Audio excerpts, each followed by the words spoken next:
Hey everyone, this is Phoebe Wild with BGG News, and I'm here at BGG.CON 2015 with Rob Davio and Dirk Niemeyer, who are the designers of Chronicles Origins, which is currently being demoed here, and they're here to talk a bit about it. Welcome. Hey, thanks for having us. Morning. Yeah, absolutely. So Origins is the first game that's coming out in the Chronicles series of games by Artana.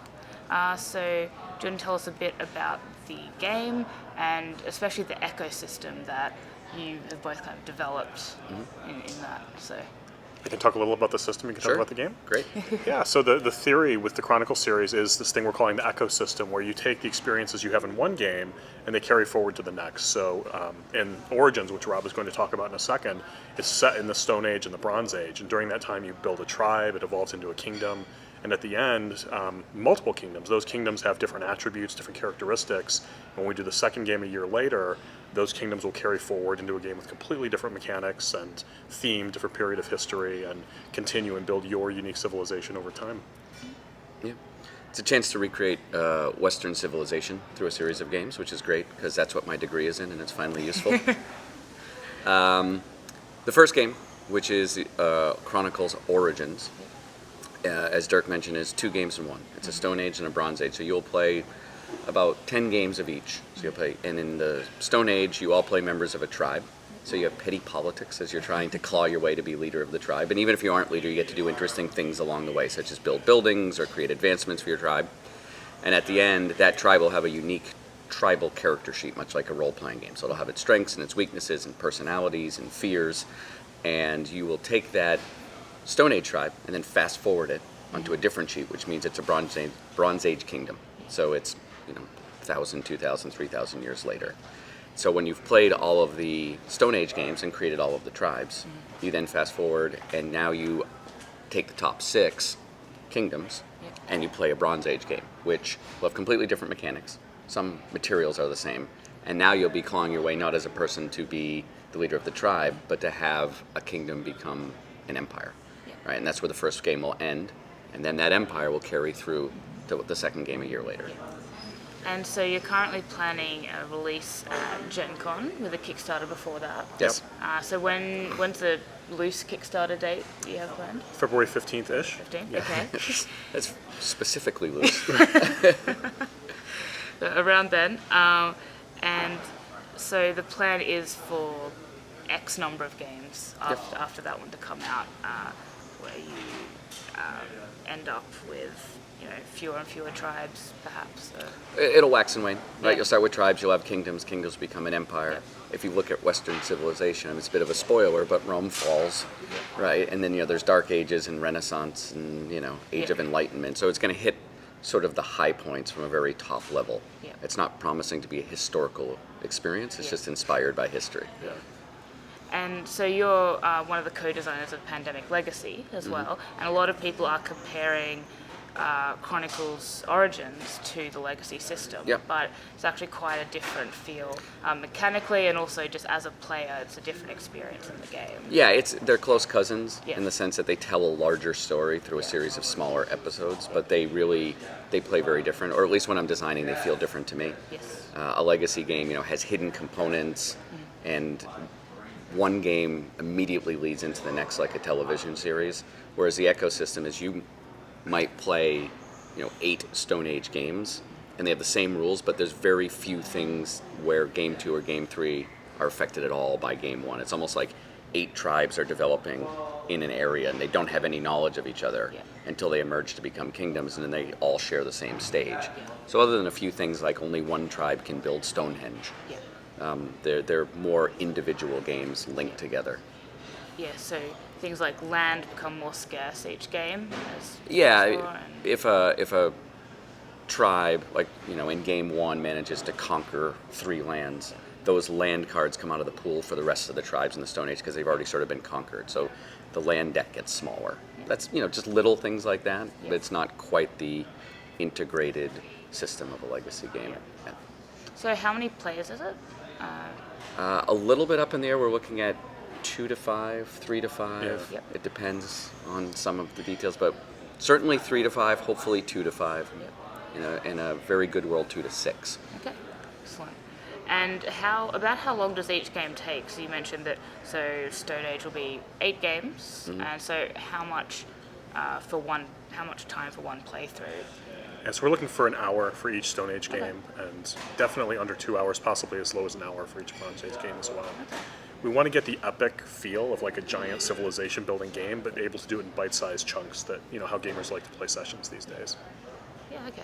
And so how, obviously not specifics because it's still in development and you're testing things, but at each different tribe will have, unique characteristics that will then turn from a Stone Age into a Bronze Age. So how are you kind of developing that system of an end state in a Stone Age game turns into a unique tribe at the start of a Bronze Age game? Right. The details are still being worked out. Yep.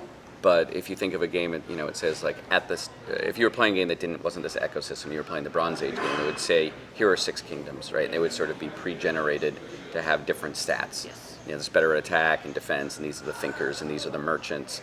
And so what we need to make sure is that the Stone Age tribes naturally lead to these kingdoms. It won't be a big bookkeeping system. There's personality, like a tribe might be fearful, or it might be determined, or it might be cruel.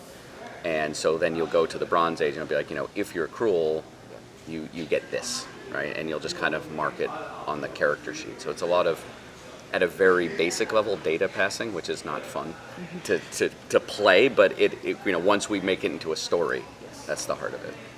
Yeah, and some of it will involve player choice as well. So you will come out of the Stone Age, and for example, you'll have lands with a certain amount of food, and you can use that food to invest in different types of people in your society. And you'll be able to make those choices when you're doing your Bronze Age character at the very beginning, basically. And the other thing is that you can continue on from the previous games, but as more games come out, will players be able to just pick up from the most recent game that they've heard about? The most recent. Definitely. Yeah. I mean, if you have no interest in ancient or medieval history, and then if this is going well and we get to game X and that's the Renaissance, you're like, I like the Renaissance. You would be able to pick that up and say, if you haven't played any before, here's everything you need to get started. If you had played before, take this and do this, and so it will work both ways. Yeah, one of the real goals for the game is that civilization games in general tell sort of a generic story. So it's telling all of human history, but in the same way. When human history was very different from the Stone Ages to the Enlightenment to the modern period, like those experiences are very different. And so our goal is to take each sort of slice of civilization and design what we think is sort of an ideal game for communicating that part of human history. Yeah. So as well as the narrative being able to change, you can also change the mechanics between those time periods. That's right. Yeah. They'll be very different. Even the Stone Age and Bronze Age are different. The Stone Age, you play a character, and it's very much like, are you going to be selfish? Are you going to be selfless? Are you going to keep track of the tribe's well-being? Or are you just going to go off and do your own thing? And what's that balance? And then right away when you get to the Bronze Age, now you're the king of a kingdom. And you're managing different populations and workforce and trading goods, and so that the scale changes and the rules change to accommodate that.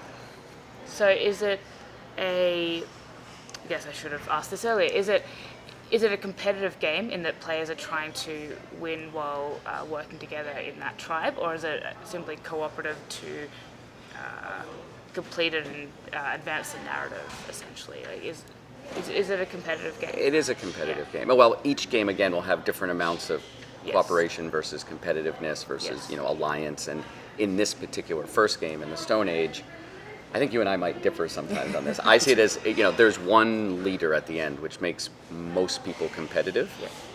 But if everyone is completely self-motivated and no one takes care of the tribe or assume it's someone else's problem, then the game will end sort of quickly, like the tribe will stall out. You'll still record it, but there's a good chance that either won't make it to the Bronze Age or will not be very influential there. So it has this pull between selfish and competitive versus, but we have to take care of this. Then you get to the Bronze Age and it's very competitive. But it still has some elements of, interaction and negotiation, because there's battles and war and are we okay? Are you going to attack me? Those sorts of discussions. Yeah, you're cooperatively building a tribe, but only one person can win and lead the tribe. And if you work too hard to do that, the tribe that you win with will be weaker. So you'll be the leader and control of a weak tribe as you move forward into the Bronze Age. Will players be able to, let's say they play the 8 games and end up with the tribes and then play the Bronze Age, will they then be able to, with the components in the box, redo that experience essentially?